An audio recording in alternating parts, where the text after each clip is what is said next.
Namaskar. In this video I will discuss about minor and major heart attacks. Angina pectoris or mini heart attack arises when the heart muscle is temporarily deprived of an adequate supply of blood to meet its immediate needs.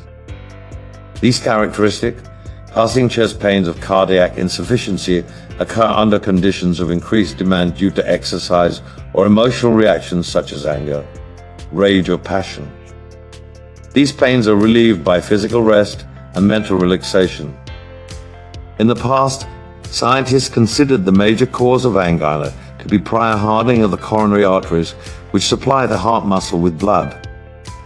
However, this factor may be of only secondary importance.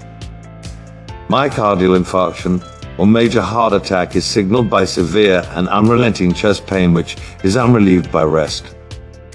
It occurs when a section of cardiac muscle is completely deprived of its blood supply, which results in its death.